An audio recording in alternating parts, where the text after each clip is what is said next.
TDP Janasena కూటమికి సంబంధించినటువంటి అభ్యర్థుల జాబితాను ఎప్పుడో ప్రకటిస్తామని చెప్పినటువంటి ఈ కూటమి ఎందుకు ప్రకటించలేదు? తెర వెనక ఏం జరుగుతుంది, అసలు ఎందుకు ఆలస్యం అవుతుంది అనే అంశాలకు సంబంధించి మనతో మాట్లాడేందుకు ప్రముఖ రాజకీయ విశ్లేషకులు, ప్రముఖ సీనియర్ జర్నలిస్ట్ సిఎస్ రావు గారు మనతో ఉన్నారు. ఆయనతో మాట్లాడదాం. సార్ నమస్తే అండి. నమస్తే కృష్ణ. సార్, టీడీపీ జనసేన కూటమికి సంబంధించినటువంటి అభ్యర్థుల జాబితాని ఎప్పుడో ప్రకటిస్తామని చెప్పారు ఈ కూటమి, చంద్రబాబు గారు అలాగే పవన్ కళ్యాణ్ గారు. కానీ ఇప్పటి వరకు అభ్యర్థుల జాబితాను అయితే ప్రకటించలేదు. ఏం సార్ కారణం ఏంటి? తెర వెనక ఏం జరుగుతుంది? ఎందుకు అసలు ఆలస్యం అవుతుంది అంటే ఏం చెప్తారు? ఇదే చర్చ రెండు పార్టీలో జరుగుతుంది. జనసేనలో తెలుగుదేశం పార్టీలో ఏ ఇద్దరు పొలిటీషియన్స్ కలిసినప్పటికీ ఆ పార్టీకి సంబంధించినటువంటి వాళ్ళు ఇదే చర్చించుకుంటున్నారు. పైగా లేటెస్ట్గా జేసీ ప్రభాకర్ రెడ్డి ఎవరో ఒకరిని మీకు తోచిన వాళ్ళని ప్రకటించండి, లేట్ అయిపోతుంది, తీరా నామినేషన్ టైం వచ్చేదాకా మీరు ఉంచితే నష్టపోతాము, మీరు నియోజకవర్గాలకు వెళ్ళి పనిచేసుకోవాలి, మీరు క్యాండిడేట్స్ని అనౌన్స్ చేయండి అని చెప్పి ఆయన నిన్న ఒక కామెంట్ కూడా చేయడం జరిగింది మీడియా ముఖ్యంగా చిట్ చాట్లో. ఇది సార్ అంటే జనసేనతో కూటమి అంటే జనసేనతో టీడీపీ పొత్తు పెట్టుకున్న నేపథ్యంలో ఒకవేళ ఆయన సీటుకే ఇసురు వచ్చిందని భావిస్తున్నారు ఆయన. ఇప్పుడు ఒకటేంటంటే జేసీ ప్రభాకర్ రెడ్డి ముందుగా అభ్యర్థులను ప్రకటిస్తే ప్రచారానికి ముందెళ్ళొచ్చు, ఏదన్నా వ్యతిరేకత ఉంటే దాన్ని సరి చేసుకోవచ్చు అనే యాంగిల్లో ఆయన మాట్లాడారు నిన్న.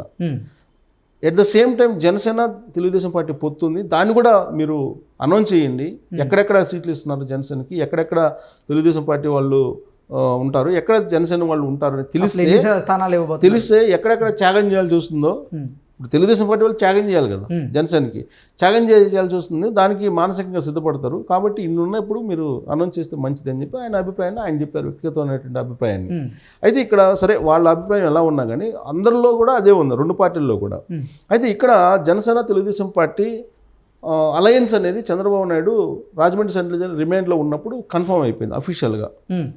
అది పవన్ కళ్యాణ్ అనౌన్స్ చేశారు. తెలుగుదేశం పార్టీ జనసేన రెండు అలయన్స్ ఉన్నాయి, పొత్తు కన్ఫాము, రాబోయేటువంటి ఎన్నికల్లో రెండు కలిసి వెళ్తాం, మేము ఇద్దరం కలిసి వెళ్తాము, బీజేపీ కూడా కలిసి వస్తుందని చెప్పి ఆశిస్తున్నాము అని చెప్పారు. అంటే బీజేపీ కలిసి వచ్చినా రాకపోయినా మేము కలిసి వెళ్తాం అని చెప్పి ఇండైరెక్ట్గా అప్పుడే చెప్పేశారు. ఆ రోజు నుంచి ఉమ్మడి ప్రణాళిక ఒకటి తయారు చేసుకుని చంద్రబాబు నాయుడు జైల్లో ఉన్నప్పుడే ఒక ఉమ్మడి ప్రణాళికలు తయారు చేసుకుని 1-2 కార్యక్రమాలను చేశారు. ఆ తర్వాత ఉమ్మడి మేనిఫెస్టో ఒకటి తయారు చేయాలని చెప్పేసి ఈ మధ్య కసరత్తు కూడా చేశారు. సీట్ల షేరింగ్ ఏంటి అనే దాని మీద సోషల్ మీడియాలో రకరకాలుగా వస్తున్నాయి, మెయిన్ మీడియాలో కూడా అప్పుడప్పుడు వస్తున్నాయి. అసలు జనసేన పార్టీకి ఎన్ని 15 ఇస్తారా, 20 ఇస్తారా, 30 ఇస్తారా, ఇలా చర్చ జరుగుతుంది. కాదు మాకు 50 కావాలని చెప్పేసి జనసేన డిమాండ్ చేస్తుందని చెప్పి జనసేన పార్టీకి మద్దతు ఇచ్చేటువంటి కొన్ని ఛానల్స్ వాళ్ళు ప్రచారం చేస్తున్నారు. అసలు ఇదంతా కాదు, అసలు చంద్రబాబు నాయుడికి 2.5 సంవత్సరం జనసేన పవన్ కళ్యాణ్ 2.5 సంవత్సరం ముఖ్యమంత్రిగా అవకాశం ఇవ్వాలని చెప్పి ఆ పార్టీకి జనసేన పార్టీకి సంబంధించిన ఛానల్స్లో ఉండే కొంతమంది జర్నలిస్టులు, అలాగే ఆ పార్టీలో ఉండే కొంతమంది అనలిస్టులు ఒక అడుగు ముందుకేసి అసలు సీట్ల షేరింగ్ కాదు పవర్ షేరింగ్ కావాలని చెప్పి కొంత వాళ్ళు ప్రచారం చేసుకుంటున్నారు. అసలు ఇలాంటి పరిస్థితుల్లో రెండు పార్టీలకి కన్ఫ్యూజన్ ఉంది. ఇప్పుడు ప్రజెంట్ రెండు పార్టీలకి కన్ఫ్యూజన్ ఉంది. కానీ కన్ఫ్యూజన్ లేనిది ఎవరంటే తెలుగుదేశం పార్టీ అధినేత చంద్రబాబు నాయుడు, పవన్ కళ్యాణ్కి మాత్రం కన్ఫ్యూజన్ లేదు. వాళ్ళిద్దరూ ఒక అభిప్రాయానికి వచ్చారని చెప్పి భావించేటువంటి వాళ్ళు ఉన్నారు, అది పై స్థాయిలో వాళ్ళు. ఎందుకనంటే ఎవరు ఎన్ని కామెంట్స్ చేసినా కానీ వాళ్ళిద్దరిలో ఏమాత్రం మాట తేడా రావట్లేదు. పైగా పవన్ కళ్యాణ్ ఏం చెప్తున్నారు, తెలుగుదేశం పార్టీ వాళ్ళు ఒకవేళ ఒక మాట తూలి అన్నప్పటికీ మీరు తగ్గి ఉండండి అని చెప్పి జన సైనికులు చెప్పడం జరిగింది, అనేక సందర్భాల్లో చెప్పారు.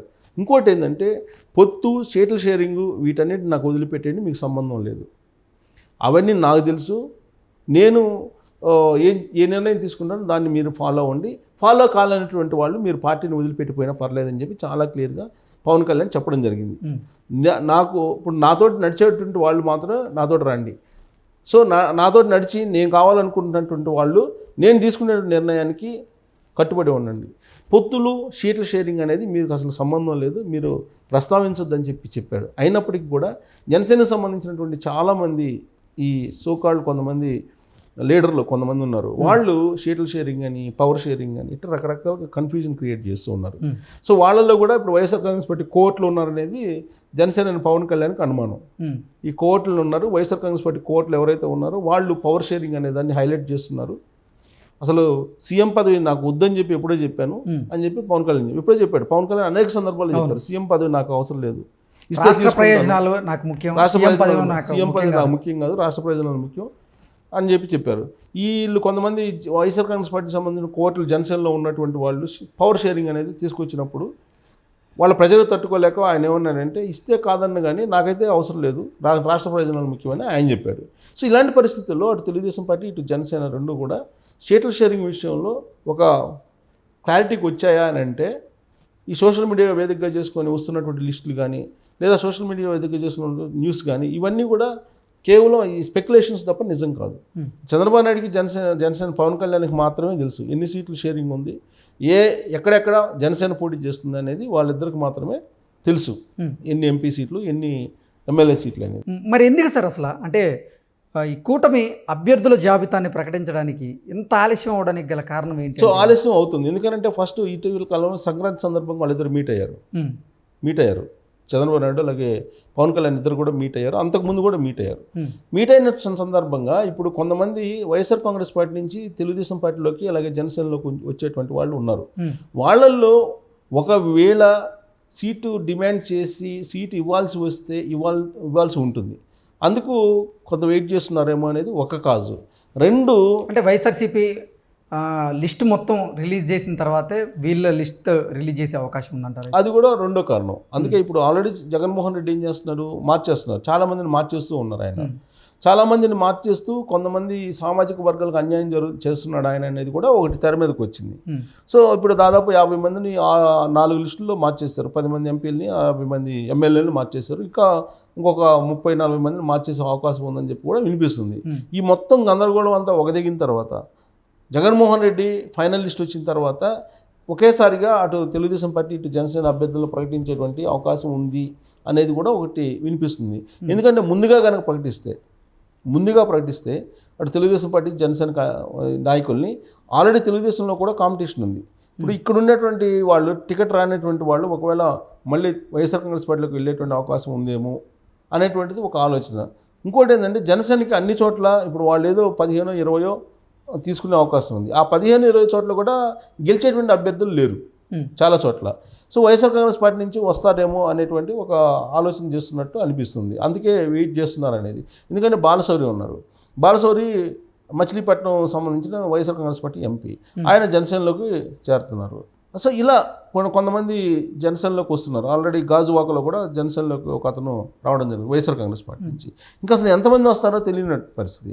ఒకవేళ వచ్చినటువంటి వాళ్ళని తెలుగుదేశం పార్టీ వైపు నుంచి పోటీ చేయించాలా లేదా జనసేన వైపు నుంచి పోటీ చేయించాలా అనేది ఒక కన్ఫ్యూజన్ ఉంది. అందుకే వీళ్ళు సంక్రాంతిలో ఫస్ట్ లిస్ట్ ప్రకటించాలనుకున్నాడు చంద్రబాబు నాయుడు, కానీ సంక్రాంతి కూడా ప్రకటించాలి. బహుశా వాళ్ళు ఒకేసారి Janasena Telugu Desam party list announce చేసేటువంటి అవకాశం ఉందేమో అని ఆ రెండు పార్టీల్లో చర్చ జరుగుతుంది. ఎందుకంటే ఒక 20 సీట్లకు మించి ఇచ్చేటువంటి అవకాశం లేదు తెలుగుదేశం పార్టీ. ఒకవేళ ఇచ్చినా కానీ గెలిచేటువంటి అభ్యర్థులు జనసేనలో లేరు అనేది అభిప్రాయం. సర్వేలు సారాంశం ఎప్పటికప్పుడు సర్వేలు తీసుకొని బేరీజ్ వేసుకుంటున్నారు, తెలుగుదేశం పార్టీ జనసేన బేరీజ్ వేసుకుంటున్నారు. సో ఎక్కడ అడ్జస్ట్ చేయాలి, అల్టిమేట్గా ఏంటంటే గెలవాలి, గెలిచేటువంటి అభ్యర్థులకి ఎన్ని సీట్లు వచ్చినాయి అని కాదు, ఎన్ని చోట్ల గెలిచే అవకాశం ఉందనేది. ఇప్పుడు 40-30 అడిగారు అనుకో, ఆ 30 చోట్ల గెలిచేటువంటి అభ్యర్థులు ఉండాలి కదా. ఇప్పుడు వరకు మనకున్న సమాచారం ఏంటంటే ఒక 20 మించి గెలిచేటువంటి అభ్యర్థులు బలంగా లేరు జనసేనకి అనేది. అందుకే ఒక 20-22 మ్యాక్సిమం లేదా 15-20 దాకా అలా ఉండొచ్చు అనేది ఒకటి వినిపిస్తుంది జనసేనకి. సో అవి ఎక్కడెక్కడ ఇస్తారు, ఇప్పుడు సపోజ్ కొన్ని నియోజకవర్గాలు ఉన్నాయి, దర్శి ఉంది, ప్రకాశం జిల్లా, అలాగే చీరాల ఉంది, అలాగే విజయవాడ ఉంది, విజయవాడ సెంట్రల్ కానీ అవి ఉన్నాయి కొన్ని. ఇక్కడ ఎవరెవరిని అడ్జస్ట్ చేయాలి అనే దాని మీద ఆ రెండు పార్టీలు చర్చించుకుంటున్న క్రమంలో కొంత డిలే అవుతుంది. ఒకేసారి అటు రెండు పార్టీలు కూడా అభ్యర్థులు అనౌన్స్ చేసే అవకాశం ఉంది. ఇప్పుడు జగన్మోహన్ రెడ్డి ఆల్రెడీ ఫైనల్ చేసేస్తున్నాడు, 4 లిస్టులు, ఇంకొక 2 లిస్టులు వచ్చేటువంటి అవకాశం ఉంది. ఈలోపు ఆయన అనౌన్స్ చేసిన తర్వాత ఎన్నికల షెడ్యూల్ కూడా వచ్చే అవకాశం ఉంది, ఫిబ్రవరి 15 ఆ ప్రాంతాన. అప్పుడు అభ్యర్థుల్ని మొత్తం ఒకేసారి అనౌన్స్ చేయాలి అనేటువంటి ఆలోచన ఉన్నట్టు కూడా మనకు ఉన్నటువంటి సమాచారం. అందుకే వీళ్ళు డిలే చేస్తున్నారేమో అనేది ఒకటి. రెండేంటంటే అసలు ఈ లిస్టు లేట్ కావడానికి కారణం ఏంటంటే ఢిల్లీ రాజకీయాలు కూడా. ఈ ఢిల్లీ రాజకీయాలు ఏంది, రాహుల్ గాంధీతో టచ్లో ఉన్నారు అని చెప్పేసి వినిపిస్తుంది. చంద్రబాబు నాయుడు రాహుల్ గాంధీ టచ్లో ఉన్నారు, రాహుల్ గాంధీ చంద్రబాబు నాయుడుకి ఫోన్ చేస్తున్నారు, టచ్లో ఉన్నారు అనేది ఒకటి. రెండేంటంటే ఢిల్లీలో ఇండియా ఎన్డీఏ కూటమికి సంబంధించి ఒక పెద్ద ఇష్యూ నడుస్తుంది. సో చంద్రబాబు నాయుడుని ఇండియా కూటమి ఆహ్వానించేటువంటి పరిస్థితి, ఇండియా కూటమి తనని తీసుకోవాలనేటువంటి సిచ్యువేషన్ ఏర్పడింది. సో ఈలోపు షర్మిల కాంగ్రెస్ పార్టీలో పీసీసీ అధ్యక్షురాలుగా ఏపీలో ఛార్జ్ తీసుకోవడం జరిగింది. సో ఇక్కడ ఒకవేళ ఢిల్లీ కూటమికి ఒకవేళ టచ్లో ఉండాల్సి వస్తే అప్పుడు ఈక్వేషన్స్ మారిపోయేటువంటి అవకాశం ఉంది. ఓకే. అదే ఎన్డీఏలో అయితే ముందే చేరమంటున్నారు, ఎన్డీఏలో తెలుగుదేశం పార్టీని. సో అప్పుడు ముందే కనుక చేరితే కనుక అప్పుడు బీజేపీ వాళ్ళకి కూడా కొన్ని సీట్లు ఇవ్వాల్సి వస్తుంది. సో ఇన్ని కన్ఫ్యూజన్లో ఢిల్లీ హాట్ లైన్లో ఇస్తున్నట్టు ఇన్ఫర్మేషన్ బేస్ చేసుకొని మార్చుకోవాల్సిన పరిస్థితి చంద్రబాబు నాయుడుకి, జనసేన పవన్ కళ్యాణ్కి వచ్చింది. అందుకే ఇప్పుడు అవి వాయిదా పడుతూ వస్తున్నాయి. Okay sir, thank you so much.